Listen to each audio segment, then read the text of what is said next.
Hello, everyone. I'm Jim Garrison, and I want to welcome all of you to day 114 of Humanity Rising.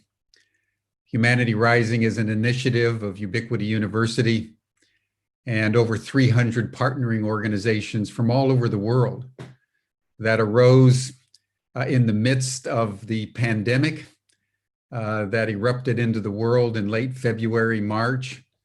And so by May 22nd, we had put together this coalition so that we could create a common ground for people of goodwill and concern globally to come together to share their experiences of what it's like going through this unprecedented global event that has put most of us into some form of lockdown, most of us into some form of social distancing, and an increasing concern about the fact that the pandemic, now going on 6-7 months, shows no sign of being modified. And so in most places around the world, there's a second wave. We're heading now into the winter. And so this pandemic is really compelling us to engage in a deep conversation about the human future. And that's really the mission of Humanity Rising, not only to come together in community, but to come together to confer as to how we can increase our strategic effectiveness so that we can ensure that the world beyond the pandemic is more sustainable and resilient and abundant and healthy and in alignment with natural systems. In May, quite unexpectedly, the city of Amsterdam announced that what they were doing in response to the pandemic was, as a city, adopting donut economics. And that was a bolt of lightning and good cheer that reverberated around the world. And all of a sudden, cities hither and yon were joining Amsterdam. And we began to consider in Humanity Rising, how could we support this? We tried to get in touch with Kate Raworth, who, as you know, is the author of the book, Donut Economics. It's a work of, I think, pure genius to be able to reduce the very arcane and complex field of economics into a single image of a donut. The inner circle of the donut is about developing human well-being, and the outer circle of the donut is about developing human well-being within the constraints of natural systems, which is really human development in the spirit of biomimicry, aligning ourselves with the laws of nature. As we were trying to figure out how to put a program together, all roads led to Costa Rica and to Ed Muller, who's the founder and chief executive officer of the University of International Cooperation.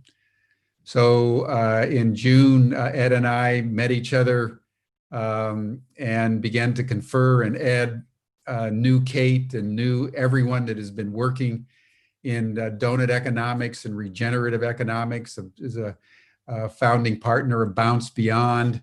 And he offered to develop a 7-day program in July on donut and regenerative economics. And Kate Raworth and her chief researcher spoke. John Fullerton spoke. A number of other people spoke. Steve Waddell from Bounce Beyond. And that session, that week session, was so successful that we decided we wanted to do it again. So once again, Ed took leadership, and we decided to dedicate this whole week to bouncing beyond and how we can begin to envision and implement regenerative and donut economics around the world, with a view of building a coalition between Ubiquity University, the University of International Cooperation, and other NGOs and supportive organizations worldwide that will develop educational content aligned with this vanguard economic theory about the human future.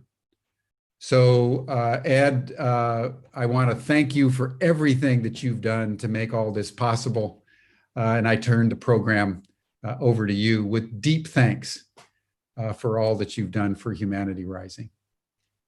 Thank you, Jim. I mean, you're the one to thank, giving us the opportunity to speak to all of the people who are listening to us today.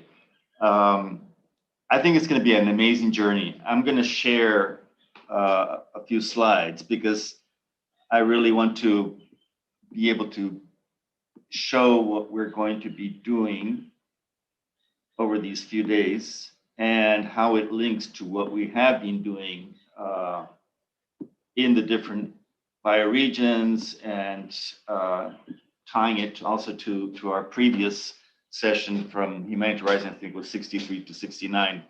So if anybody wants to learn more about the economic transitions, you can go back to that session. Today is about being able to actually allow for the bouncing beyond. So we are, as Jim mentioned, under the challenge of the virus. And this virus didn't come to disrupt our system. It just came to give us a wake-up call. It's a fire drill so that we can open our eyes and see how wrong our system has been set up. Over the last 100 years, we've just constructed something that is not resilient and that is not in symphony, in synchronicity, in harmony with our planet and life as we know it. So what we decided to do was actually have discussions on how to prepare humanity for being able to co-create solutions to manage these oncoming challenges and actually build the future we want.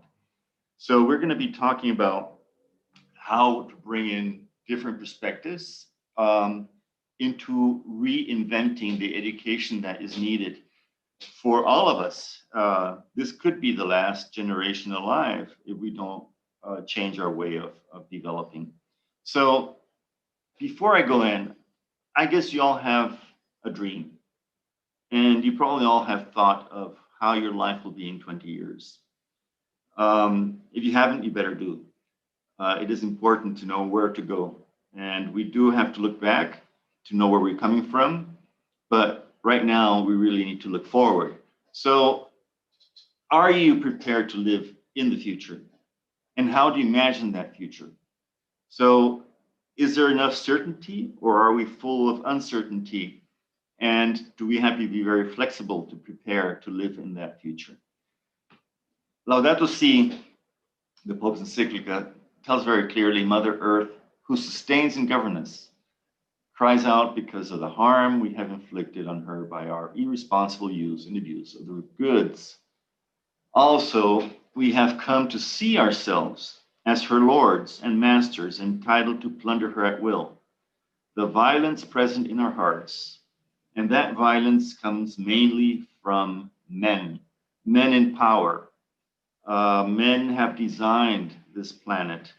We need to shift, and we'll be talking a lot about the feminine principle throughout these days, not in a gender way, in the caring way, in the way that a mother takes care of its child and Mother Earth takes care of her children, which are us. So this violence is reflected in the symptoms of sickness that is evident in the soil, in the water, in the air, and all forms of life. What are we going to give our children? What are we leaving behind? And what for?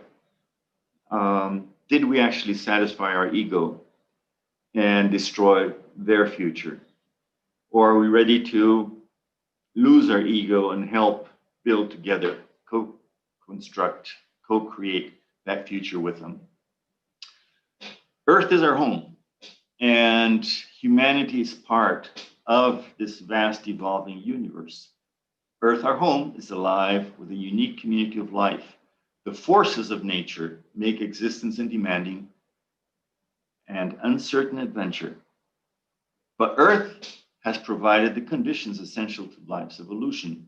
So the resilience of the community of life and the well-being of humanity depend upon preserving a healthy biosphere with all its ecological systems and the variety of plants and animals which guarantee their ecological functions, fertile soils, pure water, and clean air. This is the beginning of the Earth Charter. If you have not read it, please do so. So humans are tremendously creative, inventive, brilliant, if you want to. We've created so much technology, so much change in the way we relate to each other and to the planet. We are already even moving out of the fourth industrial revolution into the fifth and sixth industrial revolution. Now, my question is technology the solution? We see from Singularity and other perspectives a blind belief that technology is going to save humanity. I actually think we are still in the middle of a bridge where we should have moved to live in harmony and recognize the power, the energy, the force, the driving life of nature. And we're stuck there in that bridge. We can either rush to the other side and learn how to live in harmony, live in balance, or we can then slowly walk back to where we came from and wait to be the last generation alive on this planet. It's 33 years ago that we came up with a famous definition of leaving future generations with a capacity to satisfy their own needs. 33 years later, this generation is really mad at us. They know the planet is dying. They know we had to have acted a long time ago, but we need to act now. And they don't really care for the things we valued that destroyed our planet. So yeah, you cannot eat money. We cannot take money to our grave. So we have to really rethink. And we are in the Anthropocene. We have exceeded the planetary boundaries, which Jim mentioned at the beginning. And the worst part is that the way we produce our food is the main culprit of the global changes that we're seeing. It's not lack of information. It's not lack of knowledge. We have enough science to know why we're going to go extinct. It's the lack of transforming all that into wisdom. And you go to any dictionary, and it tells them wisdom is the ability to think and act using knowledge, experience, understanding, common sense, and insight. Why are we making decisions without using all of this? Wisdom is associated with compassion, experience of self-knowledge, self, being, us, non-attachment, ethics, and benevolence. So, are we going to sit and wait and be just mere spectators of a new normal? Or are we going to co-create a better future? These are all kids I've had conversations with. These are the most vulnerable kids on the planet. And we need to give them an opportunity to live healthy, well, and keep their smiles. Kids smile, kids dream. And as adults, we have forgotten to do so. So we stand at a critical moment in Earth's history, a time when humanity must choose its future. As the world becomes increasingly interdependent and fragile, the future at once holds great peril and great promise. Yes, great peril and great promise. And that promise is what we need to look up to. To move forward, we must recognize that in the midst of magnificent diversity of cultures and life forms, we are one human family and one Earth community with a common destiny. All life forms are part of this. This is, again, the Earth Charter. So we've been told permanently that we need to learn how to adapt to a collapsing planet. I don't intend on doing so. I'm not going to sit and wait till the planet collapses in front of me. I believe we can build the future we want. We can co-create that future. Now, how do we do it? That is what these 5 days are going to be about. We are going to be discussing how to develop learning journeys that will reinvent our way of preparing everybody, including youth, to face these huge challenges we have in front of us. The main thing we have to realize is that nature does not need us. We need it. We made a mistake telling people that we had to take care of nature. Nature does not need us. Nature takes care of itself. We should have told people, if nature does not function, and for it to function, it needs ecosystems to provide services for humanity, and for ecosystems to function, you need biodiversity. It's not about the polar bear, it's not about the panda bear. It's about all living creatures that form these ecosystems and allow us to be alive. So we need to shift. Over the last several months that we gave nature vacation through this virus, it has shown that it is still willing to play with us. It has shown us a tremendous resilience. Life is coming back in many, many different parts of the planet. And nature again is giving us this present, which actually is putting all of humanity on its knees and giving us a chance to reflect. Because there is no turning back, there is no vaccine, there is no treatment for biodiversity loss. There is no treatment for runaway climate change. So we have the chance now to rethink. And for that, we need to re-flourish. We need to rebirth humanity. I used to think that we needed a revolution, and I was an activist. Now I believe we need an evolution.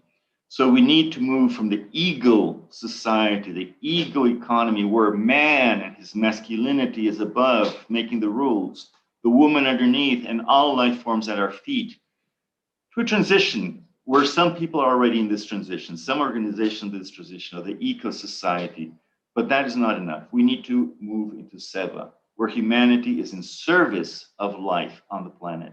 We need to give more than we take. Ian will talk shortly on the Three Horizons model, where we need to move away from this business as usual that's losing its fit for purpose and moving into the future of a regenerative planet, a planet of abundance, keeping what is good from this old paradigm, but actually making the shift. So we're talking about generating the learning processes for the second horizon, which is enabling people to actually move out of the first horizon. And let's walk together to that third horizon. And Buck Fuller, in his wisdom, tells us that it's useless to fight the existing system, the existing reality. We really need to build a better reality, a better future that will make that old model obsolete. And that's what we're heading for. So Bounce Beyond is actually that process. Let's not bounce back into the old system. Yeah, some people are talking about building back better. I think it's not cosmetic fixes. We need to really leap forward and develop the new development process, a new humanity living in harmony with all life forms. We talked on the previous sessions, day 63 to 69 of Humanity Rising. On the donut, Jim talked about this with Kate and Amsterdam and other cities and Costa Rica as a country. John was with us with the principles of regenerative economy. Our good friend also Christian was with us talking about the economy for the common good. We had several other economists with us. We actually had our friend from Seeds. Seeds is the first regenerative currency in the planet, which is actually helping fund many of our initiatives. So look it up, joinseeds.com. And the Wellbeing Economy Alliance, of which I am very proud to be on their global council. So we went through these processes, and we also talked a little bit about Regenerative Costa Rica, but all of this is what led us to actually think that we can build a better future at a country level. And this roadmap can be an example for other countries to follow. And this we're doing with a lot of these good partners. There is Kate in the center and Daniel Christian Val, who is also a really great thinker about regeneration. So look him up too. So we have to realize that we are part of nature. We are nature. And in order to start this week, we would want to go into analyzing the Maori donut, where they put Mother Earth in the center. It's a different view of Kate's donut that actually gets us thinking about where should nature be, and nature is the center of things. So we hope that Tana will be with us. She hasn't logged on. She is one of the creators of this donut, and we wanted her to have a good explanation for us. Now New Zealand is way on the other side of the world, and I know we have troubles with the connection, but let's see what comes up if she can join us. If not, we'll pick up another time and discuss more in detail this inverted donut. We'll also be using biomimicry and how we can learn and mimic the strategies found in nature to solve human design challenges. So how do we use biomimicry? How do we use nature to design the future learning journeys? We'll be talking a lot about the feminine principle that will allow us to transcend the human thinking of superiority over nature and elevate the importance of cycles, relationships, and the care of life.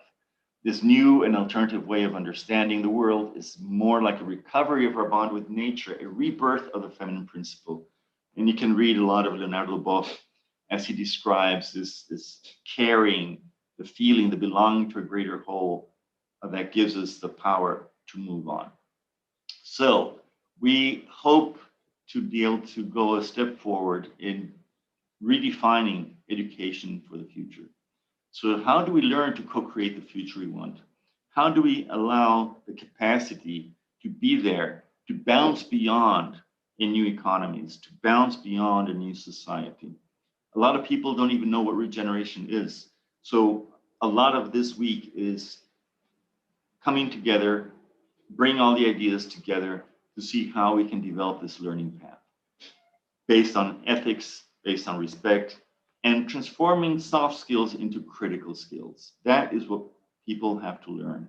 You can learn a lot of the technical issues online with YouTube and whatever.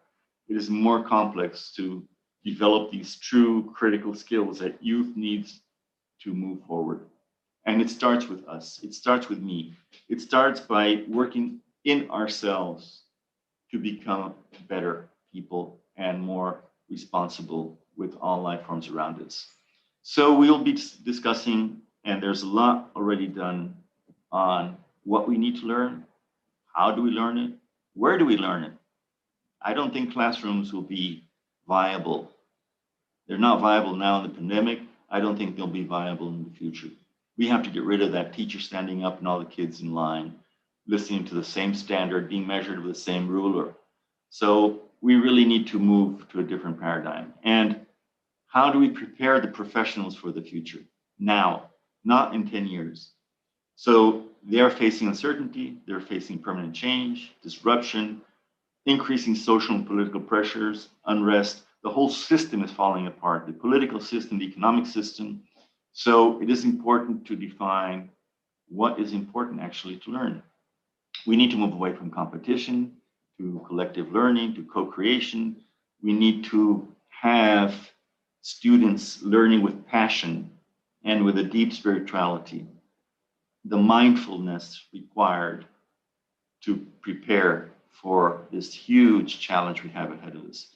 We're going to learn about the Regenerative Communities Network that was set up as a learning platform where bioregions that are doing regeneration come together to share knowledge, to share experiences, and to co-create solutions for all. Linked to a passport where diplomas hanging on the wall are probably going to lose a lot of their value. We actually need to measure what are the achievements of the student, what are his relationships or her relationships, the contacts and networks. So this week is going to be about bouncing beyond to a regenerative world, a journey that we'll be working together. Karen is going to explain a little bit more in detail, so I'll just briefly go over this. We're going to have these beautiful 5 days where we sense, we feel, we understand in a collective facilitation where the feminine principle, feminine leadership, together with nature and the three horizons will lead us to educational models. So we are clear that many things have to change, but if humans don't change, nothing will change. So we need the development of new convictions, attitudes, and forms of life. A great cultural, spiritual, and educational challenge stands before us, and it will demand that we set out on the long path of regeneration. And that is, how do we develop global empathy? So I do hope that we are remembered as being the generation that woke up to a new reverence for life and that was able to celebrate life joyfully. And all those obstructionist attitudes, even on the part of believers that go from denial to indifference to resignation or blind confidence in technical solutions, that leave us behind. That is in the first horizon. Let's go to a universal solidarity. So thank you. And I think I'll pass it on to Karen. Thank you, Edward. Beautiful. Just sit for a moment and pause. It was, it's really set us up so beautifully to continue the conversation. So welcome, everyone. Right now, I'm going to take you through some of the logistics of our next 5 days together, and then we're going to do a reflection time, and we're going to move into the conversation after we've had that reflection time. So one of the important things that Jim's been doing in Humanity Rising with the opening of the sessions is doing a heart coherence. It's important for us to remember that we're all open systems. We are an open system as human beings, and we're taking in millions of impressions every moment. And so we also want to take time to arrive fully here in this conversation and each day. So we will be starting each day with a reflection, with quiet time, and that's going to be unusual for some people. But we ask you to be open and curious in these 5 days. And as Edward has just said, we're moving into a new system, a new human system we have to develop, and therefore we have to do things differently. So we, as a diverse team from all around the world, are really just joyful and grateful to be here to have this conversation. So to start with the practicalities. Day 1, Edward just put up on the screen, day 1 will be life at the centre. We're having themes for each day. Day 2 will be regeneration. Day 3 will be harmony. Day 4, evolution. And day 5, source, coming back to source and where do we go from here. So each day there's going to be dialogue, there's going to be conversations, and you'll have the opportunity to share. And I'm just going to put up on the screen if that shows how to connect with us. If you're on Twitter, is #regen or #bouncebeyond. And there is a Google Doc. If you use the link, you'll be able to write your comments, you'll be able to write questions and really contribute to the co-creation of what's needed in the regenerative education that this 5-day series is all about, and enabling us to bounce beyond. So if we just take a moment and we're going to reflect, and I'm going to hand over to Carolina to kick us off on our time for arriving and our time for being together. Thanks. Thank you, Karen. It is such a pleasure to be here, and I feel very honored. Like Karen said, we've prepared something very special, and I'm not gonna hold you. I can't wait for you to experience this journey with us. So my part here is to start diving into this experience, and you will see and you will remember me when we go into the content, how rich and how deep it will be. But we can perceive it much better when we are in a place that is much more anchored and grounded. So allow me to take you into this process. So between me and Karen, we're gonna take around 10 minutes, so it's not a lot. And we totally understand where you're at right now. So it's a Monday, for most parts of the world. We have a lot to do. We have a lot in our agenda. We have things that we want to do, and this session might seem long, so you might want to multi-function. So let's just take these 10 minutes for ourselves. You know, let's pamper ourselves for these 10 minutes and follow our lead. So for the first part, I would like to invite you to join me in doing this sprint download, I call it. So what we do in this sprint download is very, very simple. What we do is we want to download what we have in our heads, all the pending things we have to do, all the worries, all that we have going on. We want to put it somewhere else that is outside our heads into a piece of paper. So we don't carry them around. And after this session, we can always take that piece of paper and continue our crazy lives or not. And likewise, when we have this piece of paper next to us, if some thinking comes our way, if we get a message, if we get a WhatsApp message, we just write it down there. I have to answer, you know, this person or that person. So I'm gonna ask us all to please grab a piece of paper and a pen. And we're gonna spend 1 minute per question. So I'm gonna ask you to answer these questions, the following questions, and we only have 3. So it's basically 3 minutes. Now, the way we're gonna be answering these questions is in a bullet point or keyword format, enough that you are able to understand your handwriting after this session has finished. So the first question, are we ready? The first question is, what is troubling me right now? What worries do I have about my country, about my business, about my friends, about my family? Write down the first thoughts that come to you. We have 1 minute and starting now.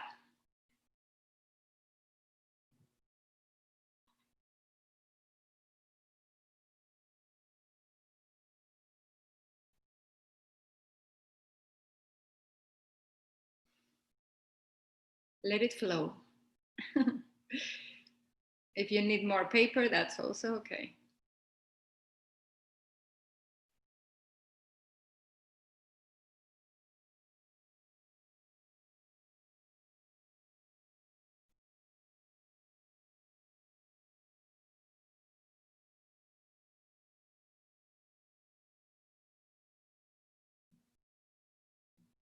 Thank you for doing this. Thank you for doing this. We're always advised to not stay in silence on a Zoom call, right? So I appreciate, and we all appreciate if you're doing this exercise. What worries me about my country, about my own business, about my family? Thank you so much. Second question. What are the top 10 things I need to do after this session is finished? We can write down anything we want. We can write down, call my mom. We can write down, what are the plans? Call my boss. A bio break. Or more serious things, of course.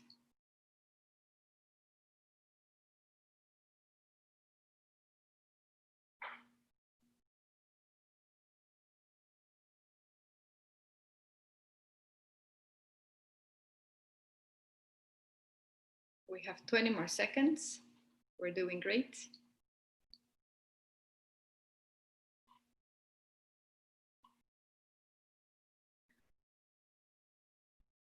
Good. So let's go to the last question. This question is about emotions. So we might be carrying emotions that we're not even aware we're carrying, right? Sometimes it's very obvious. It's like anger, or it's worry, or it's anxiety, and we feel that. Sometimes it's love, and it's very obvious, but we just want to be aware of that. So make sure in that third question, you write down, what emotions am I feeling right now? Is it mostly 1 or 2 that come up for me? Is it a combination of many? Are they strong or not so much today?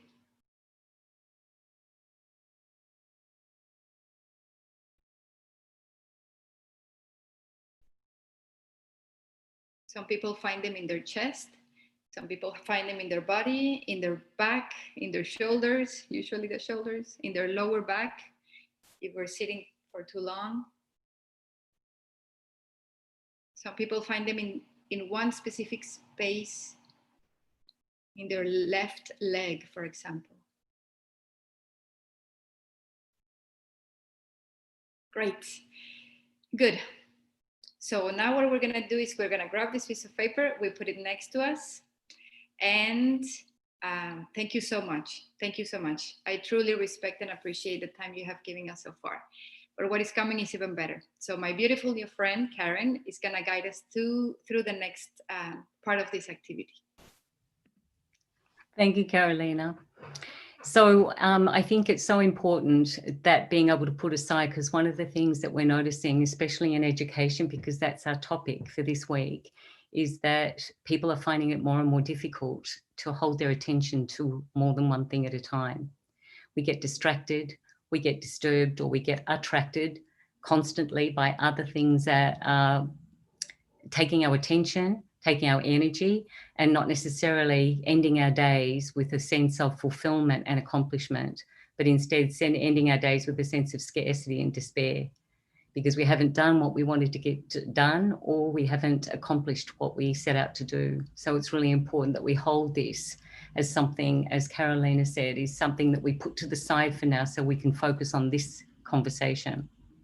So part of the interesting and complex conversation that we're having this week is that, and the exciting piece is that we come from, all of us that are speakers this week are coming from very different backgrounds. And my own background is, I was focused on Rudolf Steiner's work in anthroposophy, and also my daughter was, not my child, she's a woman, she was educated in the Steiner School. And one of the things I loved about that education system so much was that they cultivated imagination and creativity as the source of our humanity and the greatest resource we have. And how they did that is by spending quiet time, by being silent, and actually letting our bodies feel and sense into information.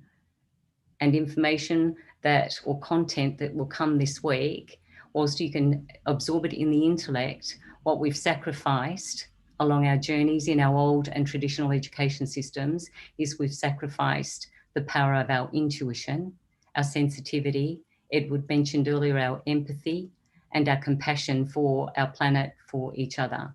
So we're going to spend each session we will open with a reflection and quiet time, as I mentioned, and really we invite you to, if you can, stay focused and absorb and feel into the information and the content and the conversation versus just let it impact on the brain or on the mind or in the intellect, and let our intuition be re-established in the system and in our psyche, so it becomes a powerful resource for us.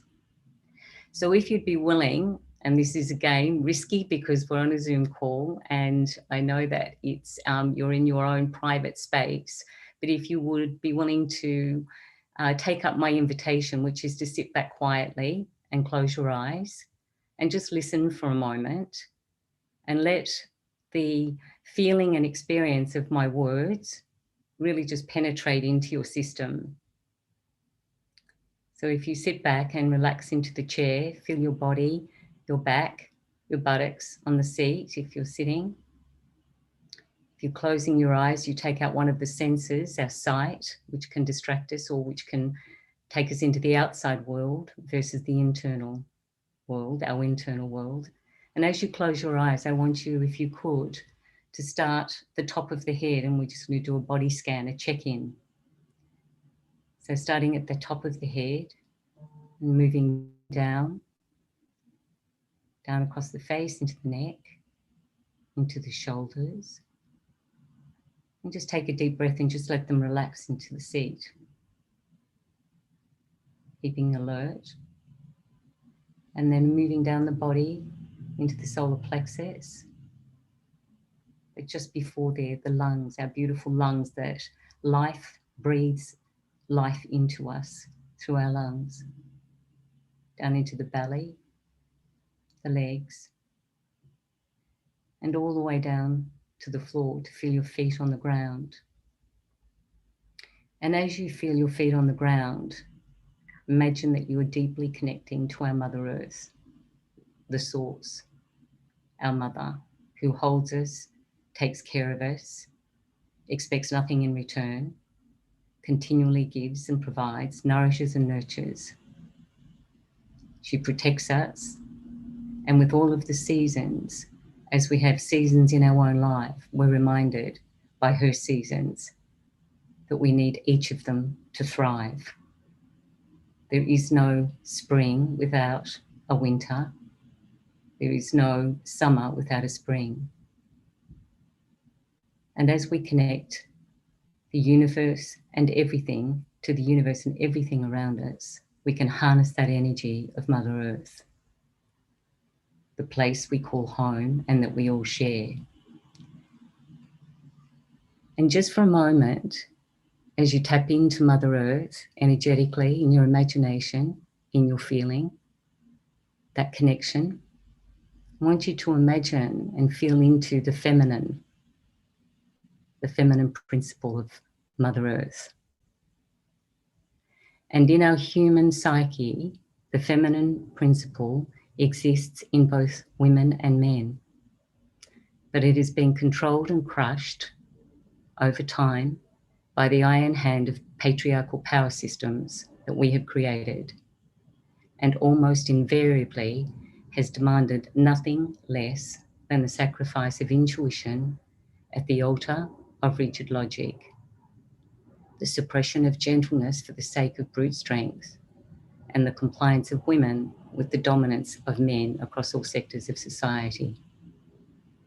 But this is changing with the emergence of this suppressed part of the human dynamic that can be called the feminine principle. We are aware of it. We feel the pain of the loss of the feminine, all of us, whatever gender. We can feel that. We can feel when it's missing and we can feel when it's there. So please allow yourself this week to feel into the feminine, and that requires being open and curious to learn, using your intuition, your compassion, and deep, deep delving into that feminine principle that does not cater to a prejudiced belief in the superiority or inferiority of any one group compared to another. And this is happening now.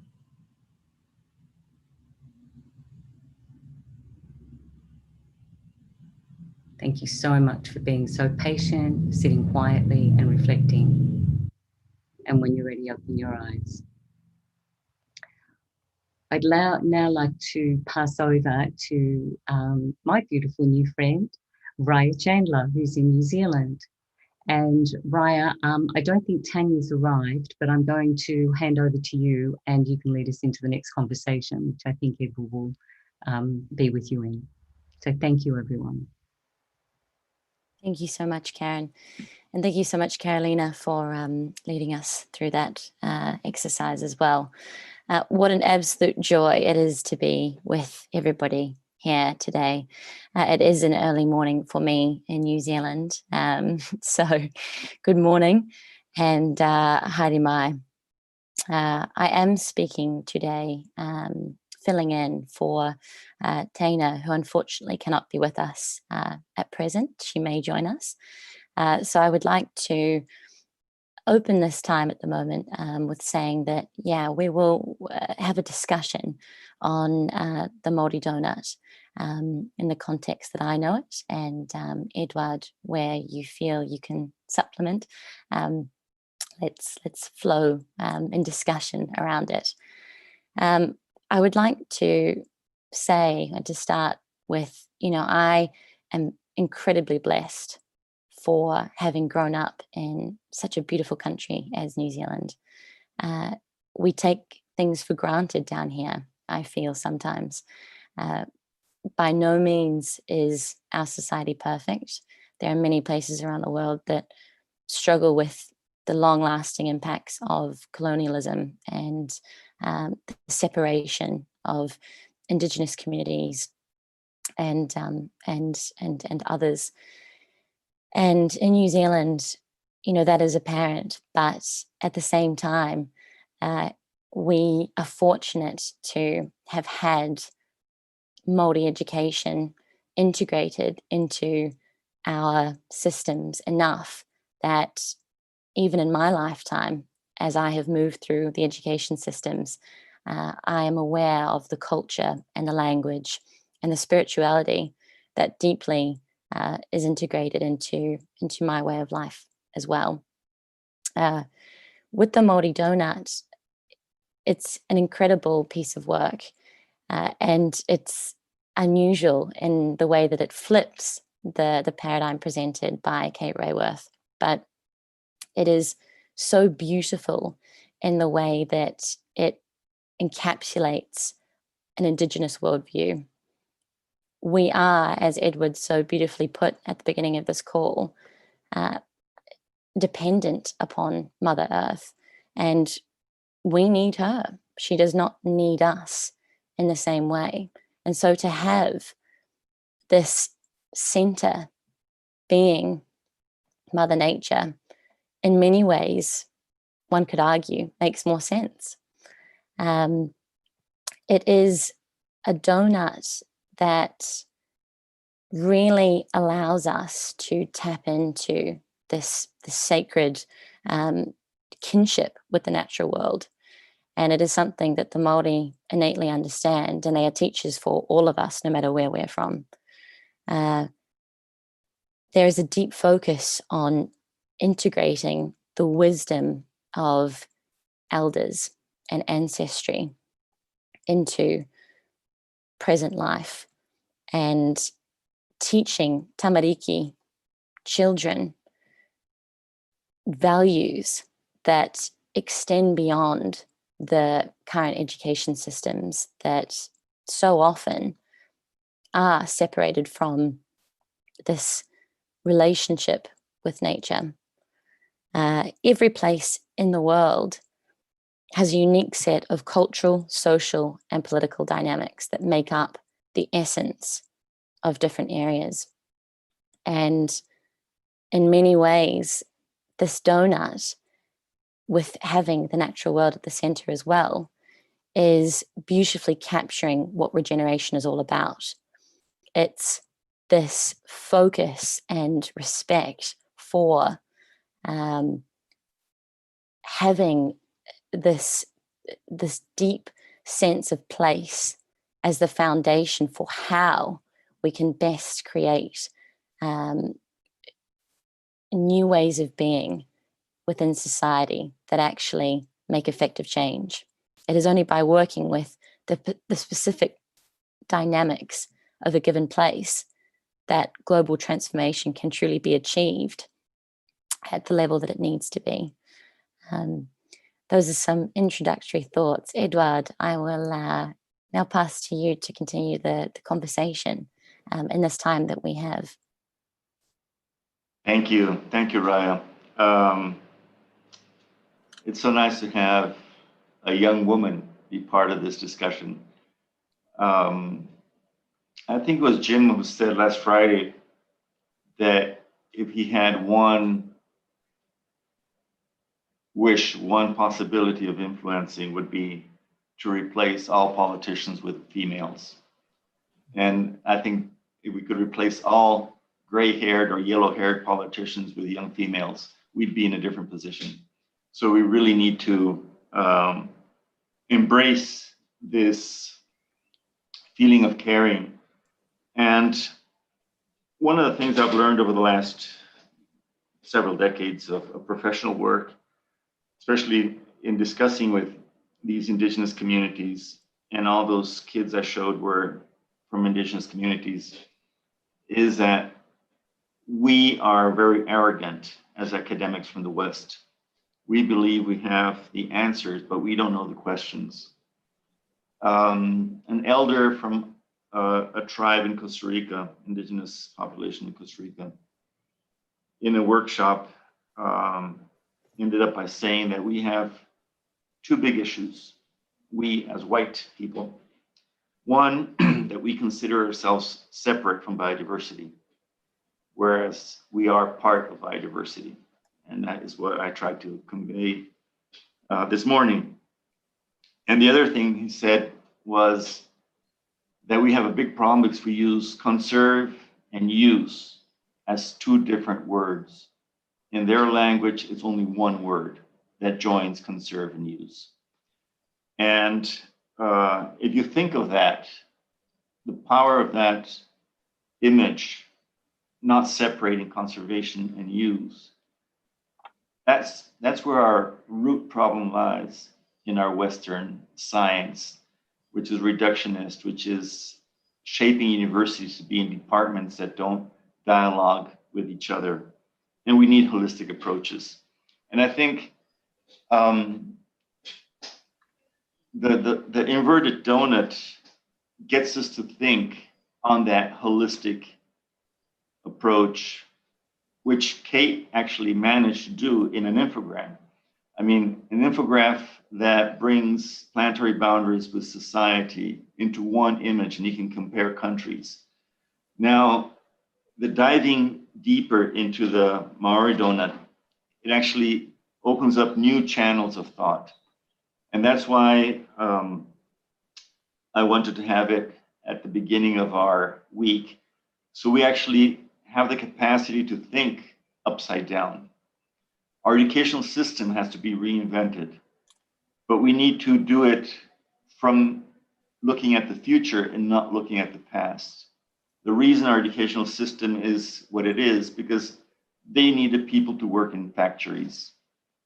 And the whole setup of having a teacher standing way above the kids sitting is part of that dominance. By using the same measuring stick to measure children that are totally different.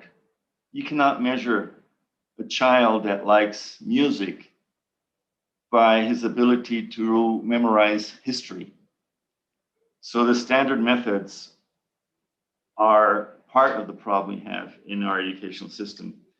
So in order to be able to regenerate, we actually have to dialogue with all different sources of knowledge. In Spanish, there's a saying that's called diálogo de saberes, which is more deep than a dialogue of knowledge.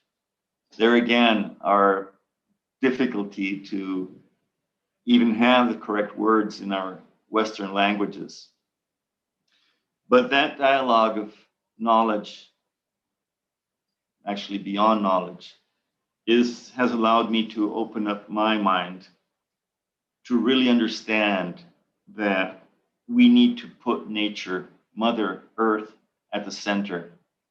And that reverence that Mother Earth is what keeps us alive, that nurtures us, that gives us our food, our air, that we are part of that Mother Nature, inseparable, is actually what will make the difference in the regenerative world. So I do recommend all of you to go and look at the Maori donut and listen to Tena's explanation about it. There's a webcast and there's a presentation. So yes, I will just go ahead with the program now. And let's just use the time. I think Ian, if I'm not mistaken, is coming, but I'm not too sure. Thank you, Raya, for stepping in. Thank you, Edward. Do I just step in? This is Ian. Yep. Okay. Hello, everybody. First of all, thank you for those very profound reflections. I sit here before you as a senior white male, biologically, and I come from the UK, roughly halfway up on the left-hand side, Liverpool, which was home of so much oppression to peoples around the world. And I found myself living in Penny Lane, the subject of a Beatles song. I thought myself fortunate to live there until I found out the name was from a slave trader. But I'm also fortunate that although I come from this area, I was educated in some of the ways of indigenous cultures and wisdoms, including those of Native Americans, and including the notion of two spirits, the tradition of two spirits, one heart, 5 genders. And for me, the two spirits, the masculine and the feminine, live within all of us. I know for sure they certainly live inside me. I have my father's pipe of peace alongside me, and it makes me reflect a lot on the importance of Indigenous cultures to all of us and the wisdom that they can teach us that we've actually forgotten or never known. Ian, could you speak up a little bit? Yep. How is this right now? I'll just turn them. How's that now? Maybe a bit more. Okay. The microphone's actually on full, but I'll go very close to it. There we go. How's that now? Okay, thanks. Is that better? Okay.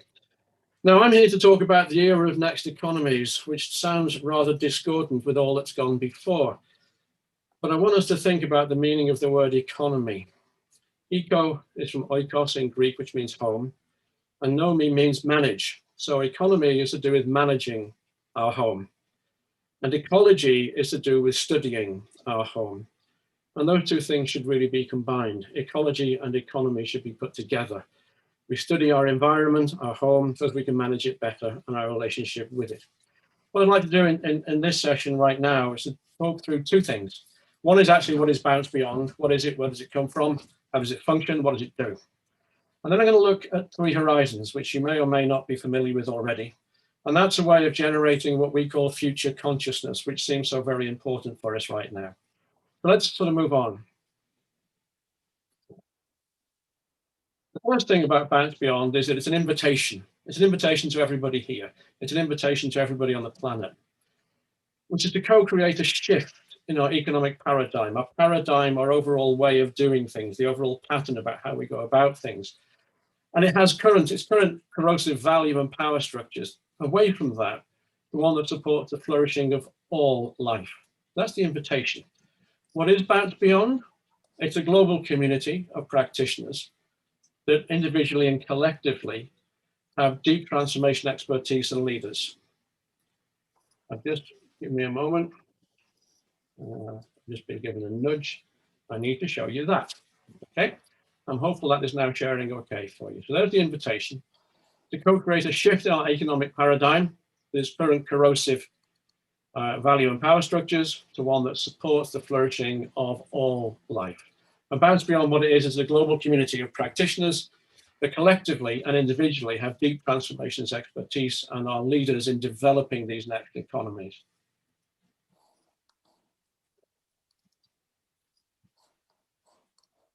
We see a possibility. What we see is a great disruption taking place of the old economic order. It's been accelerated and provoked by the COVID crisis, but actually it was there anyway.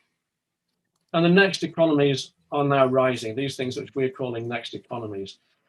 We see new transformation capacity that actually there's been a lot of working and learning around what transformation means and how to go about transformation, and the development of capacity to actually be able to do that. And people are mobilizing for big change. We want big change, and it's coming. We see a unique opportunity to bounce beyond to next economies. This word bounce beyond. If we're looking at innovation patterns, we have continuous innovation where all we do is change the current system bit by bit, little by little. That won't do. Bouncing back to where we were will just recreate the patterns that we have right now.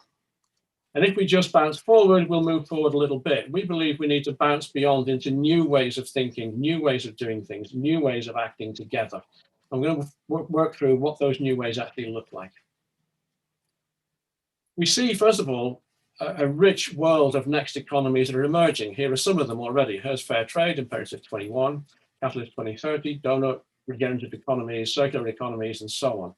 There's lots of them, they're out there already. And we'll come on to that more when we come on to the three horizons work, but next economies are already rising. They have shared values. And when we go back to talking around Mother Earth and relating to the planet, the first value they have is stewardship of the whole, of valuing places and cultures, not just capitalism and the return on investment of financial systems. They optimize collective value. They are enabling local initiatives. They're local as well as global. They work together. They have what we're calling respectful, collaborative governance. This polycentricity, tricky word, it basically just means many governance systems working together as an overall system. And cosmopolitan localism is about the localism of literally small and local communities. Cosmopolitan is the larger world and actually seeing each reflected in the other. They learn from nature, both regenerativity, which is what we're about this week, and also reciprocity, this notion of actually giving before you take. So it's giving and taking together. They focus on all my relations with others and nature. All is connected. They're not isolated, and they're equitable and accessible. Money, markets, trade, they're equitable and they're accessible. This comes from Sandra Waddock's paper of 2020. You can see it at the bottom of the screen, Reframing and Transforming Economics Around Life. Okay, that's great, but how do we actually go about doing that? The how question. First of all, transformations require scale. These things need to be large. They've got to actually, we need to get these transformations, not just to have little pockets, but actually to shift the overall pattern, the thing that we call the paradigm. And little niches are easily snuffed out. Transformation is complex. There are many moving parts, and there are feedback loops systemically. It's a complex system that we're looking at. And complexity is sort of defined as the number of states in which a system can be at any one time. Our systems can be in so many different states. It's really, really difficult to figure out what's going on at any one time. And by the time you have figured it out, it's changed again. And transformation is unpredictable. We don't really know what's needed. And as we try and do what's needed, the situation changes. And then what happens is something else is needed. So one of the most important things around this is the notion of emergent properties. Dealing with emergent properties is unpredictable. So how do we get the next economies? Here's our infographic that we put together to actually sort of explain how this works. And down the bottom left here, we've got this new urgency to actually shift and move. Catalyzed and provoked by COVID, but also there's massive injustice in the world demanding change and demanding it now. One of the main things we see is climate issues. Up here, we have an 18-month Cosmo local project to generate 10 next economies focused around places and issues. It's actually going to be a 2-year project now. And in there are researchers, futurists, policymakers, academics, artists, designers, activists, economists, and scientists. We're trying to get beyond the status quo and beyond just capital growth. We want to move towards next economies. At the top here, you can see this thing called the chasm. I'll come back onto that in a moment or two. And the objective is to support and enhance all life, all of humanity, but actually all life. We're seeking to generate flourishing futures. Down here at the bottom, what we're going to do is have deliberative conversations and policy reports. So there's research involved in this. And down at the bottom right here, you can see that we're working this thing called GAIN. And we have a strategic alliance with GAIN, which is the global assessment of new economics, which is actually doing the fundamental research to uncover the patterns that we need. What we're looking to do is to connect, integrate, and amplify these emerging next economy systems and create the infrastructure, the way they can connect together to actually become a consistent and coherent whole around the world. That's what Bounce Beyond is sort of about. Now, these things called connects, what we're saying here is that these are collaborating next economy community transformations. So these are clusters, arrangements, if you will, networks of these next economy initiatives working together. Here is a guy called Ned Daly, and he's working on the seafood, in the area of seafood, which is a global issue. How do we actually transform seafood such that it actually gets back into balance with the planet? Here are two ladies from India. The top right is Neelam Chiba, the bottom left is Meenakshi Gupta. And they are working both locally and on very significant large-scale economic shifting. Bottom left here is Glenn Page and the Gulf of Maine. The Gulf of Maine, if you're not familiar where it is on the eastern seaboard of the USA towards the north of the USA and the south of Canada. The thing about the Gulf of Maine is that what it has in the issues that it's working with in terms of its ecosystem are a pattern that represents the same things that are happening around the world. So by focusing on the Gulf of Maine, we can learn the patterns that actually will affect the whole planet. You might think of them as a fractal, a pattern that can be repeated and replicated. Up here, top left, oh, there's Edward Muller, Costa Rica. Edward does such groundbreaking work with tireless energy around what he's doing in Costa Rica transformation. Bottom right here, here's Kate Rayworth and what's happening in Amsterdam. And then, of course, we've got all the different currencies, including all of the cryptocurrencies, and blockchain is rising fast in these kinds of areas. Let's just talk briefly about this thing called crossing the chasm. Now, the curve, you may be familiar with the curve. It's called the innovation adoption curve, which is how new innovations get adopted into environment. They start at the far left, the early innovators adopt them very, very quickly. And then the early adopters, the visionaries, they adopt it based on their vision of the world they would like to see, and they will take the risk and do things early. And what we're seeing with the next economies is that's sort of where we're at right now. The bulk of the world is actually in the early and the late majority, and they are risk averse and will not normally adopt new innovations quickly or early. They need persuading. And then the late majority will only really move when the early majority is shifted. Crossing the chasm requires, we need to address two impediments. One is there's generally a weak collective understanding of how to actually cross this chasm. This work was done 30 years ago by a guy called Geoffrey Moore, actually led by a guy called Geoffrey Moore, and he split this curve into two with the chasm in the center. And what we see again and again and again, these new innovations come along and they don't quite make it over the chasm and they fail, and then another one comes along and that doesn't quite make it, doesn't quite get over the chasm to the point where the early majority adopt it, and we see the large shift that we really want to have happen.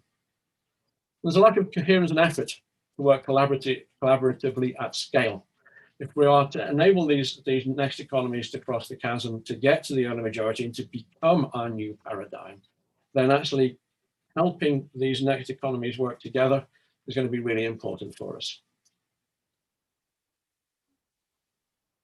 Bounce Beyond as initiatives has at its core a core team, which actually is a group of people working together to bring this thing called Bounce Beyond into being. Around that is an advisory group, and the advisory group comes from around the world. They're cross-cultural, they're cross-sector, they're cross-discipline, and different ages, different ethnicities, and so on. So there's a very high variety team at the core of it, which form an advisory group. One thing which I find particularly important about Bounce Beyond is it recognizes that underneath the surface effects that we see, underneath those surface effects that we see, are these things which we identify as deep systems. They're not necessarily always visible what they're doing, but they generate what we see on the surface. The first one is the global finance system, including all its local initiatives and so on, and national and international initiative. But that finance system is a deep system which has impact on other systems and impact on what we see at the surface. The second one is, how do we evaluate things? Do we evaluate them locally? Do we evaluate them by return on investment? Or do we evaluate them by the effect they're having on our planet and our future? Which should we do? I think the latter, and that's what we're focusing on. Narratives, storytelling. Storytelling is such a big subject matter. When we were doing work on strategic scenarios, where you're looking for the future and you're trying to imagine what the future would be, they are scenarios of the future. And I realized, thinking about it, that there aren't just scenarios of the future. There are scenarios of the present about what is going on right now. And there are multiple stories of what might be going on right now. And you will get told different stories by who is telling the story and what their interest might be. And then we realized that actually, of course, there are narratives of the past as well. History is just a story of what happened, usually written by the victorious. And we're realizing now that we need to rewrite an awful lot of our history and reset it. So narratives is really important to the deep system. We then have innovation. That innovation adoption curve is really important. We need new innovations to get us into the world we're trying to reach. Governance and organizing, very, very important. And lastly, capacity for actual transformation. So those 6 deep systems and expertise in them and how they operate individually and work with the rest of the world and how they interact with each other is a core part of what Bounce Beyond is about. Around that, we have exemplars, examples that we want to point to say these are the next economies community in transformation. These are the co-next that we're looking for. We have identified some. We're in the process of identifying others. Lastly, I think, if I remember correctly, yep, distinctive qualities. What are the distinctive qualities of this Bounce Beyond? Well, it's a focus on next economies, which, as we've discussed, is not just about financial return. It's about developing the infrastructure and creating pathways to cross the chasm. It's designed by a team with deep transformation experience and knowledge, and we have already some strategic alliances. One is the GAIN network we talked about, the Global Assessment for New Economics, and Catalyst 2030, which is a group of almost 300 social innovators and entrepreneurs working together. We're very tightly coupled to them. And of course, Humanity Rising, which we're on right now. That's bounce beyond, bouncing into view. What I'd like to do is say, okay, that's bounce beyond. Exactly how are we going to relate that to what we're talking about this week, which is the feminine, education, and regeneration. And to do that, we're going to use this thing called Three Horizons. So I'm going to briefly talk you through the bare bones of Three Horizons.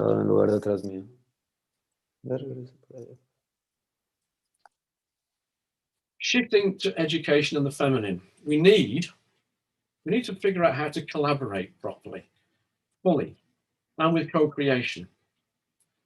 Deep listening with empathy and compassion is critically important. If we're going to shift this world, we need to listen to each other and to hear each other and to empathize with each other and to build something that is better for all of us. One of the things that I find working in education, and especially with people in business schools, is this notion that it can't just be about gaming the system for a few, for their personal benefit. It has to be us working together to improve our systems for all, not just gaming the systems for the few.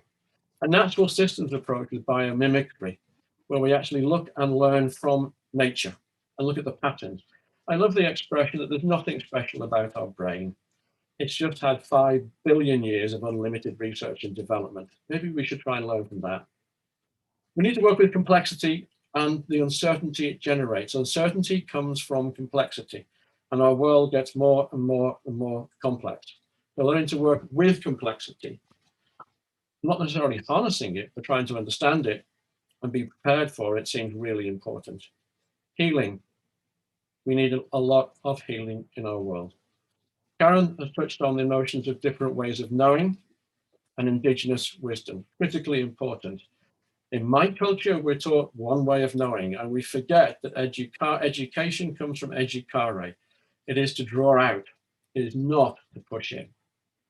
And generating future consciousness, where we're actually conscious of a possible future and how to work towards it. That leads to the notion of metamorphosis. How do we shift and change? That's sort of the background that I'm seeing as a potential link here between Bounce Beyond in its search for next economies and the shift to education and the feminine needed to support that so that there is benefit for all. Taking in Three Horizons. Three Horizons comes from a lot of research over many, many, many years. It came out of the futures thinking and the realization that we need a way that's relatively simple whereby we can all actually work together. The vertical axis is to do with fitness for purpose and fitness for purpose of our current system, whatever that might be. So let's say we're looking at the educational system right now. If we just focus on that, we're looking at the educational system. It's fitness for purpose, we're going to plot on the vertical, and the horizontal axis is time starting from now.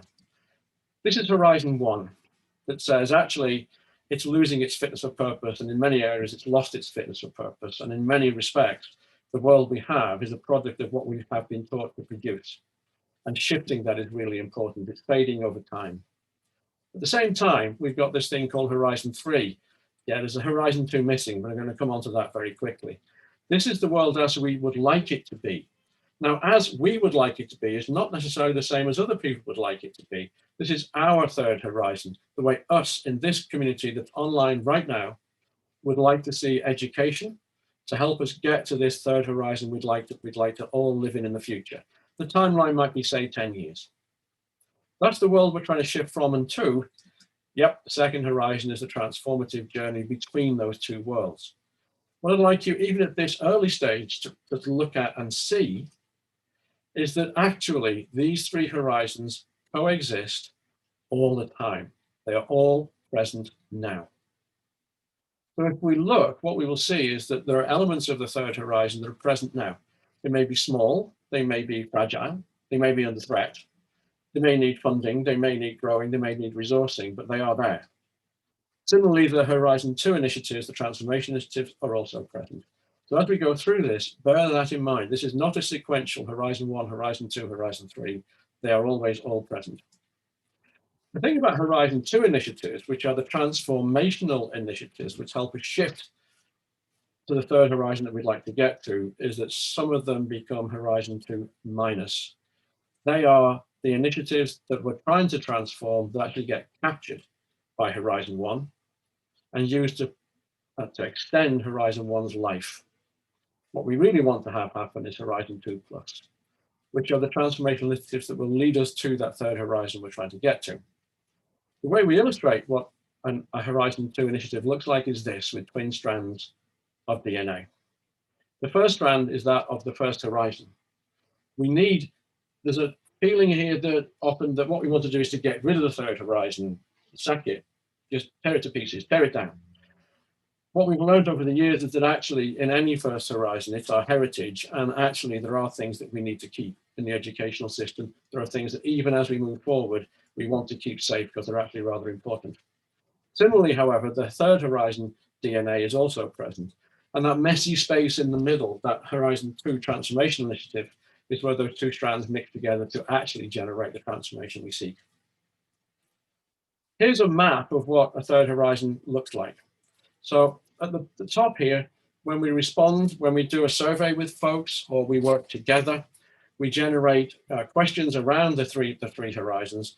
The questions are things like, what do you see around you right now that says the Horizon 1 is not fit for purpose?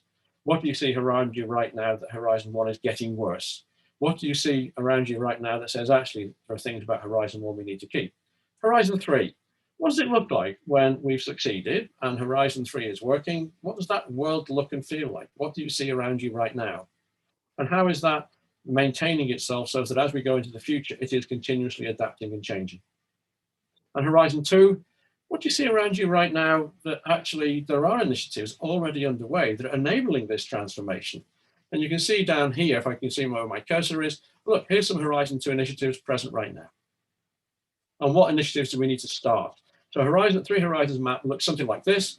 We then simplify it until we get timelines and we can say, this is how these three horizons are interacting with each other. I talked very briefly around this notion of deep listening, empathy, and compassion, and how important it is.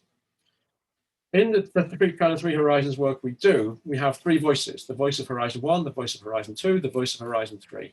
And we do exercises where we occupy these spaces. And we started by working with a negative mindset. So negative Horizon 1 mindset, geez, Horizon 2 stuff is too risky.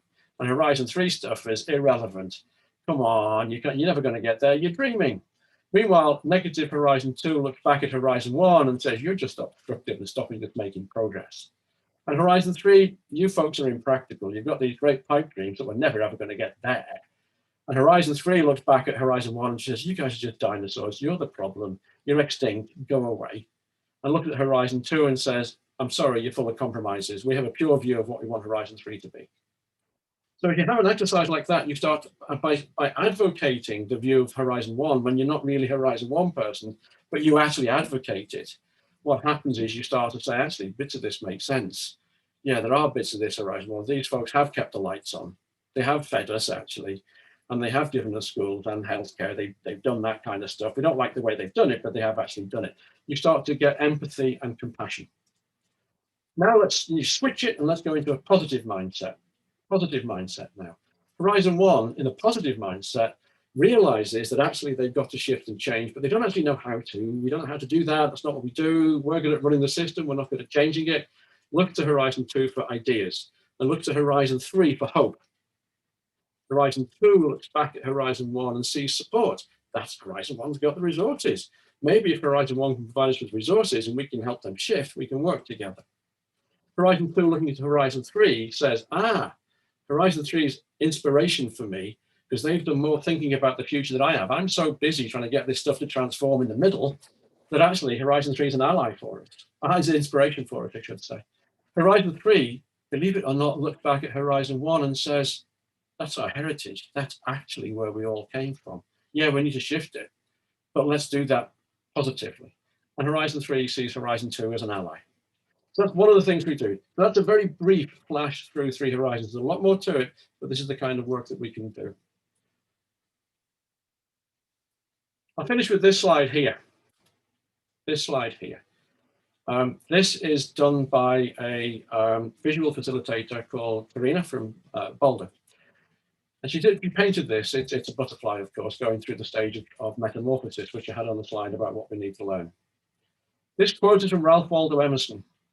What lies behind us, Horizon 1, and what lies before us, our Horizon 3 world, are tiny matters compared to what lies within us, the Horizon 3. I'm going to hand over to Hugo. I've run over time by 1.5 minutes, for which I apologize. I'll stop the share and hand over to Hugo, who wanted to give his brief view of Three Horizons. Thanks for your time. Thank you, Ian. Thank you for the explanation. For me, it is really interesting to see it and to keep learning from you and from your perspective. So please let me share the screen. I have the pleasure to work with your team and to establish a vortex into this kind of approach. So for me, it's very important just to share this idea on Bounce Beyond.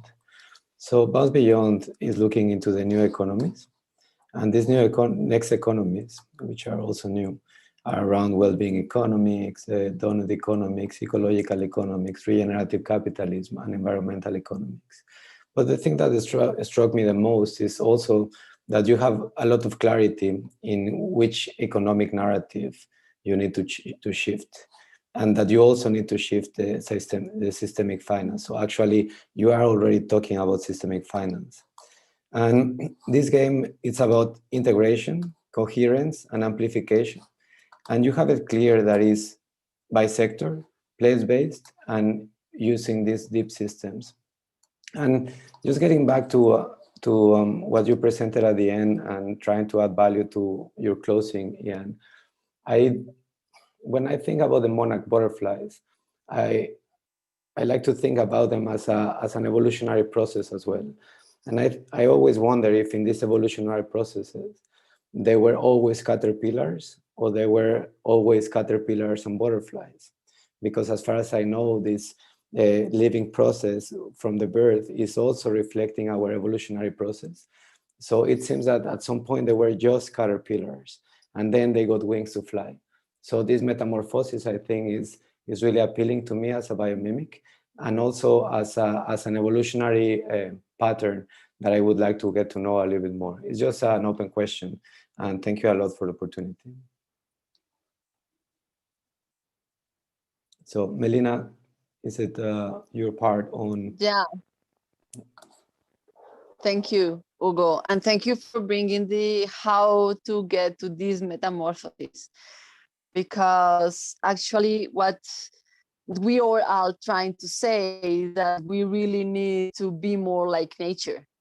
But how do we do that, and how we can integrate all this knowledge that we have from nature, but actually that also is present in ourselves, and that I think that is a key point for bouncing beyond, because that's what nature does and has been doing all the time. Nature has been co-creating for 3.8 billion years to create this cooperative and cohesive way of transformation. And I think that this Three Horizon view by as people, as Ian was showing us, is very important, because we have all these three horizons in ourselves. We are part of the transformation, and to be able to get this metamorphosis for ourselves is to recognize where are we in the horizon 1, where are we in the horizon 2 and the horizon 3, what is emerging. And this possibility of looking at ourselves, and that's why I love the paper when I wrote all the things I have to do at the beginning, is because we need to take time for sensing who we are, because we are natural beings. We are nature. We are with nature, we are in nature, but we are nature. And all these levels of connection with the natural world, and I will say with Mother Nature, because we are in it, we are part of it. We don't have resources in the world or natural resources. We are part of the whole planet that are holding us. And this is a fundamental part to really going beyond of our paradigm of doing things. And we really need to understand and to flow between this first horizon that we are already experiencing and that we have been educating to be. And what it is emerging and all these things that are emerging in the world to reshape how we do things and how we do the economics and how we rate the planet and how we will regenerate education, especially for ourselves as adults and for children and for newborns and for the whole society and the whole humanity. So I want to give you an example I lived by my own, in which I discovered something of Mother Nature that it changed completely my understanding of what is really going on right now, and how we can connect with the ways in which we can evolve. It is the opening of that. And I contracted Lyme disease. This is a bacteria, an spirochetal, that eats collagen. So it's transmitted by ticks, and it has this capability of hiding from the bloodstream. So that means that it cannot be handled by your immune system.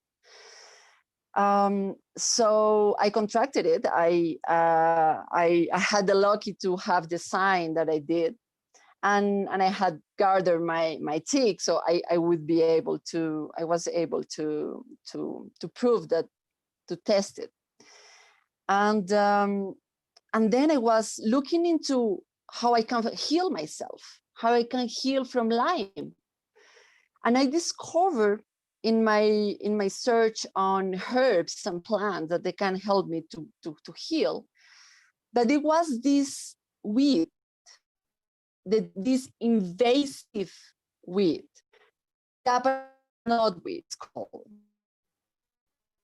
very aggressive invasive. That's covering Europe, was covering North America. I was in that time in America. And actually that the root ball to bring the blood stream, the capillaries of my body into the places where the bacteria will hide eating the collagen. And it was totally a wow from me, because I was seeing an epidemic of this bacteria, having 400,000 people infected every year and rising. And then I have a plant that there is at the same space, overlapping, that there is helping in healing that epidemic. And I understood that Gaia, Mother Nature, is a coherent system, and it is totally accessible for us if we are able to listen, if we are able to take our healing in our hands, if we are brave enough to recognize where we are not thinking in a third horizon or even in a second horizon, but in a first horizon, and that we are struggling in how change and how to adapt to all these changes we are living. So in order to bring more the natural wisdom into our wisdom and experience. And I will repeat the name. I saw the message in the chat. It's the Japanese not with. And we have these capabilities of embody nature, because we are nature, we are Mother Nature, and we are being holding by Mother Earth and by Mother Nature as well. So just realize that this is the illusion that we are not natural, that we are not nature. We are, and it is just go for it. We have in biomimicry the capability of seeing nature, and I love the principle of life that bring us to understand that life flourishes, solving the needs of the moment, and that we really need to tap into that capacity, understanding that life is intelligent, that life self-organized, that it is open to flows, that there is this process of emergence. It's an emerging process. We need to listen this emergence. And in order to do that, we really need to tap into our minds, our hearts, and our bellies, our guts, our intuition, to really start to connect, you know? And what we want to do now, and actually is responding to these feelings and this crisis we are feeling, all these changes. I haven't been talk with anybody I know that haven't been feeling the need of changes or the crisis we are, personal beings, and it is so complex, and at the same time is so simple to reconnect with our own nature. And doing that, just doing that for 5 minutes, whatever, we are bouncing beyond already to have the connection and the understanding that we really need. So for what we really want to bring this week is all this knowledge compiled and brought into conversation with you. And this is why we want to ask you to go to the Google document and to start Twitter with the hashtag regen and bounce beyond, for you to have this feedback loop between we and yourselves, because we want to go further into having the experience on educating ourselves beyond, and to be able to create this huge attraction into what we can do to pass beyond what we are doing now, and to give more force to the third horizon. So we want to point it and to tap into what education we need, and how we can reimagine, how we can understand our present moment and the future we want. And to be informed by this future really means to reconnect with what Mother Nature and Mother Earth is telling us. So I want to invite you all, the circle of holders of today, just to help us to really, tap in something that we want to offer for this week to everyone, and in what are the main experience that we want to offer. Like, let's just put ourselves into what would be a key point to take for today and for this week, for this conversation. So if someone wants to open the mic and say something about it. I will go, Meli. Thank you so much. Thank you so much for what you just said, and thank you to Ian and to Hugo.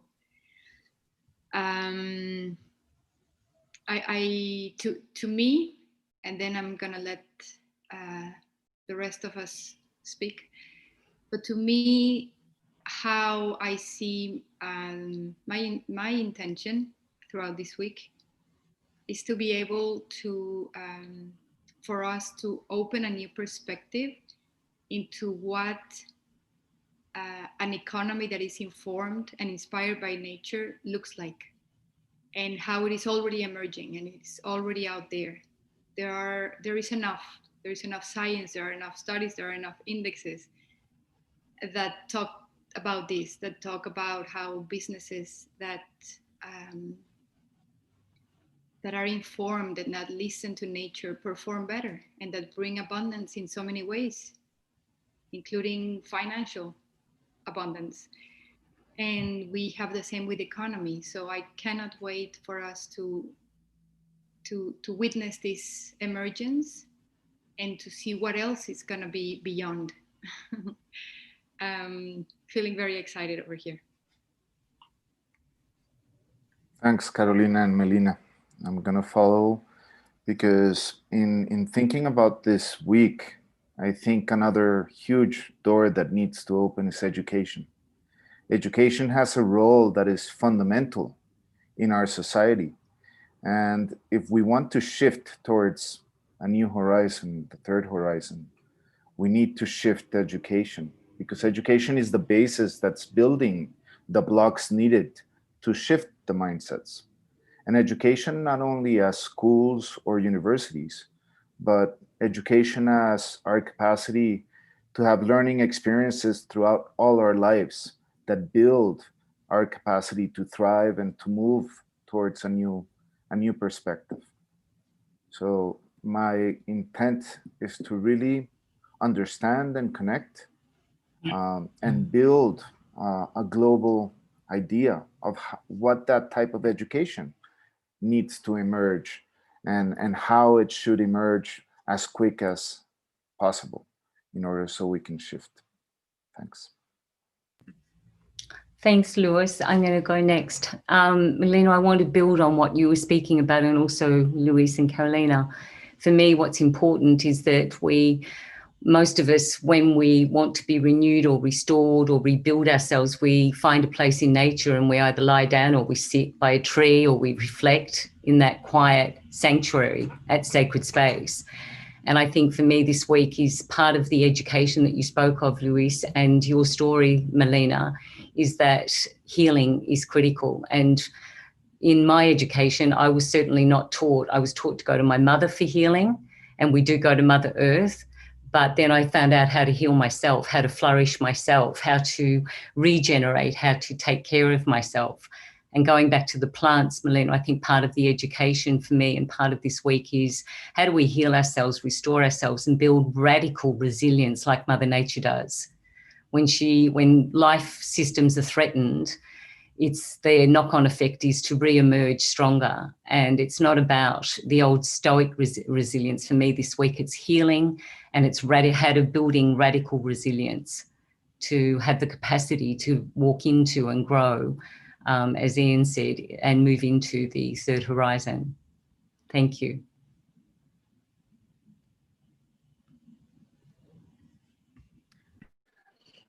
This is Stuart Cowan.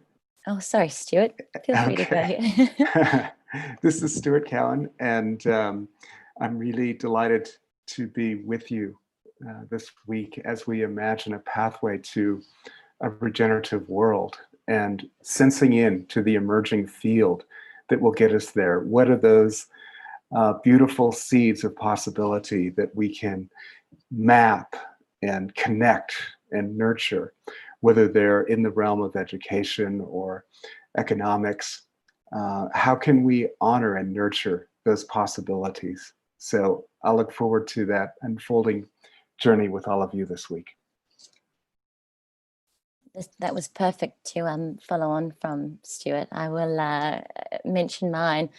Recently, I came across a concept called ikigai, which for everybody watching and listening, you may well have heard of before. It's a concept that means a reason for being. And essentially, it looks at 4 segments of life that converge. One is your passion, the next is your mission, the other is profession, and the last is vocation. And in the intersection between those 4 components is where you find your ikigai. And I sat with this for a long time and wasn't entirely sure exactly what it was. But after being involved in conversations like this and becoming deeply embedded in regenerative work, it occurred to me that what we're really, amongst everything else, facing at the moment is a shifting in narrative from one of despair to one of hope and inspired action. And we will go into this tomorrow as the theme is regeneration, but essentially, to me, and with what I hope to bring to everybody in the next week, is this feeling of excitement and possibility and potential to be brought into a positive, thriving, abundant future. Shifting that narrative, I think, is key. And I saw in the chat, somebody asked, what kind of education? That is the golden question. Education is so critical and crucial for younger generations coming through, being equipped with the right, tools and resources to become kind, responsible custodians of our planet. But really, the transition is around the positive stories, showcasing the individuals, the businesses, the organizations that are making positive impacts. So that's my sharing. Thank you.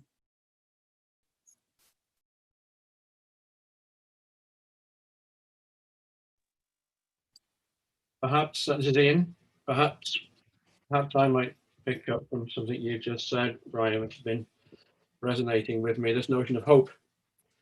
Bill Sharp's name has been mentioned in the chat box. I work with Bill, known Bill for many years. He was one of the originators of Three Horizons and wrote the book called Three Horizons. And the subtitle of the Three Horizons book is The Patterning of Hope, which is actually how do we pattern hope so that we can pull ourselves towards that future. And the other thing that's become clear to me, I guess, I'm not sure whether we're familiar with the work of David Bohm and his notion of the implicate and explicate order. I pronounce it that way to make it clear how it's spelled. It just means, implicare means fold. So what Bohm figured out was that there is an n-folded implicate order in the present right now, which will unfold to whatever it becomes in the future. And in Horizon 2, the notion is rather like that messy state of metamorphosis of the butterfly.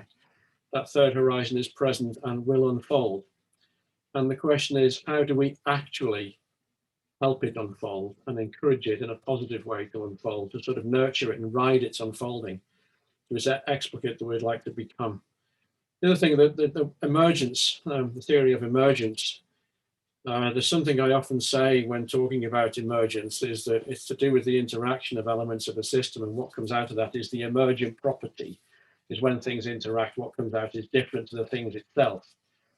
And the sequence goes, things emerge, they are emergent, they display emergence, they are emergencies.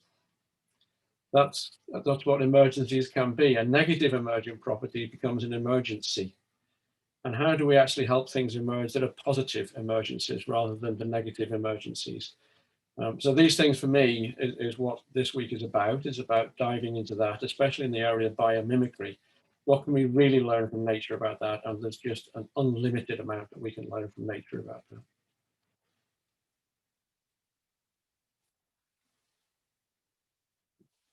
I'm going on mute now.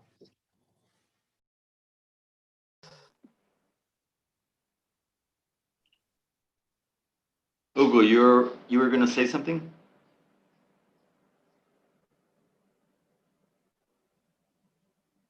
Before closing?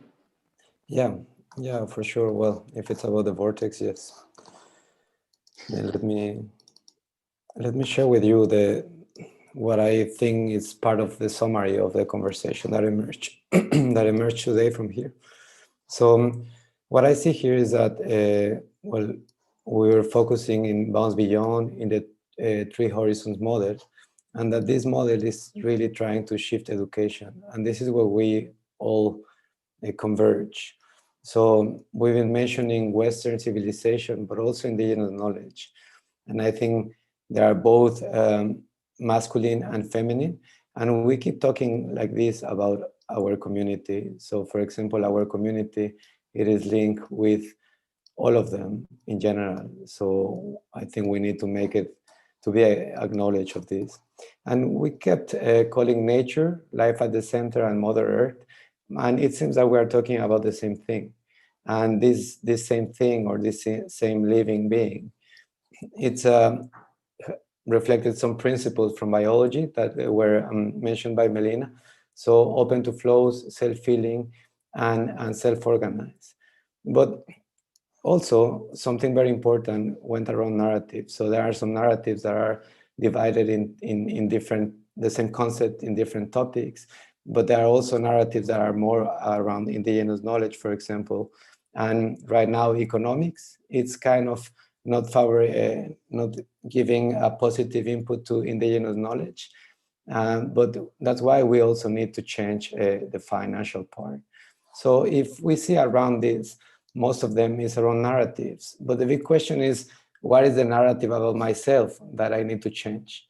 So we have to be aware that we can self-heal, that we can also self-organize, but that we are nature is also very important, because without understanding this, I think it's very difficult to start this week. And for all of us, this is what it's all about. So myself being part of nature, and for me, that will be the conclusion of the day, Edward. I don't know if you want to add something. Thank you. Thank you so much to all of you. Before I hand this over to Jim for the closing, I really want to show my deep appreciation for all of you having put this together. This is a true teamwork. This is a true Third Horizon vision. And I'm really grateful to be able to call you friends and partners in this journey. I feel the urgency, but I also feel the calmness, and I feel actually warm to be walking with you guys forward into a challenging future, that we're not anymore alone. And this coming together is what we actually need to cross the chasm. This involving more and more people, all these brilliant minds coming together. It's just really overwhelming at times, but gives us the hope we need. And hope is something that can move us forward. If we can convey the message to all these children that are looking at the planet without hope, that are pointing to the guilty, we should actually be giving them the capacity to point out solutions and help co-create solutions, and tell them they are capable of developing these solutions. And that's what we're going to be looking at through this week. How we can actually, with all the different visions and mindsets and tools and technology, offer a learning journey for anybody who wants to be part of this global movement of regeneration, this global movement of bouncing beyond into a different future, a future that is characterized by abundance, not scarcity, that is characterized by regenerative finance and not debt, characterized by moving away from old measurements, be it grades at the school or be it GDP at the economic level, characterized by a shift in how we do politics and how we do governance, from the ego governance, the ego stories, the ego of people who get power and power corrupts them, to one of equalness, one of participation, co-creation in the governance systems, co-creation, local governance at the bioregional levels, where we as community members decide the future we want. So I'm really thankful to all of you who have been listening to us, and the panelists have been outstanding. And I am really looking forward to waking up early tomorrow to be able to be on the next session, and hope all of you are. This is going to be a beautiful week. And at the end, we have a few surprises for all of you. So don't miss it. Jim, I'm going to pass it on to you for the closing. Thank you, Jim, for opening this beautiful space that you have. I admire you for, 22nd of May is a long time back. And at least you don't have it over weekends now. But it's amazing what you have set together. And looking back at many of the Humanity Rising sessions, they're so inspiring. This is food for thought, food for our project on developing a learning pathway for all of you. So thank you, Jim. Over to you. Thank you, Ed. I think Jen Forte summarizes all of our feelings. She wrote in the chat, "You have all given me something to hold on to and a new sense of purpose. You are my new family, and I hope to meet you all in the real world." And I think, that's what I'm taking from this session. Many of the sessions, they're talking about something sort of as a third party. And what we've experienced here, everyone, is a group of people who are actually living what they're speaking about and exemplifying exactly that third dimension of radical collaboration to bring a new world into being. Because I think it's absolutely clear to all of us, if we don't bounce beyond the beyond, we're in trouble. And this group of people have taken the bit between their teeth, as it were, and are really incarnating that in real time. So I want to thank you, Ed, for your extraordinary commitment and perseverance and dedication to bringing this second program into being. I want to thank all of you who have participated. And we're going to now do this for the next 4 days, everyone. And by the end, I think we will be both inspired and we will have seen the future that all of us yearn for more clearly.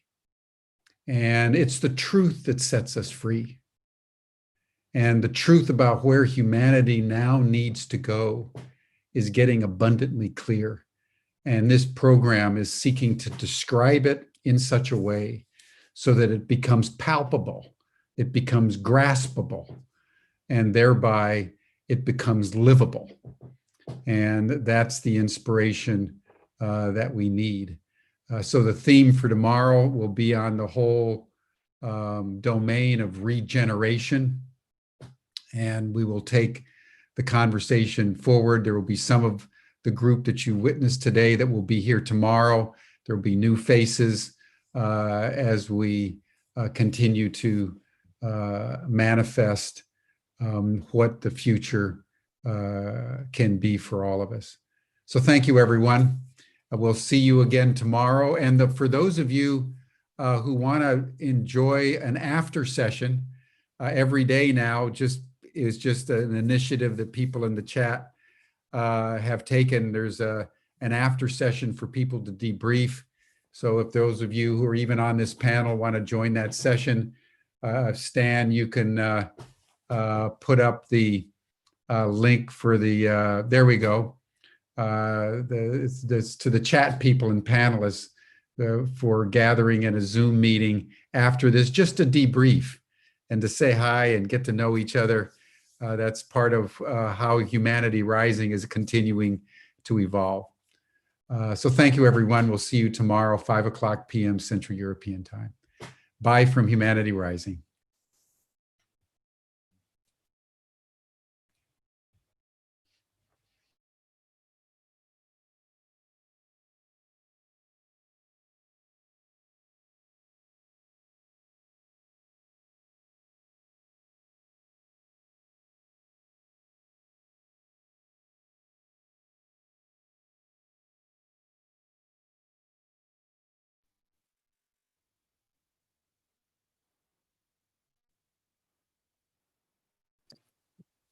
Are we debriefing here?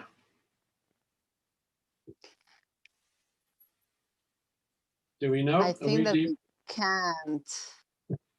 Okay. Luis, We still have viewers, just so you Okay. guys know. We should probably end this meeting. And Yeah. okay, thank you all. Great session. Great. thank you. Thanks.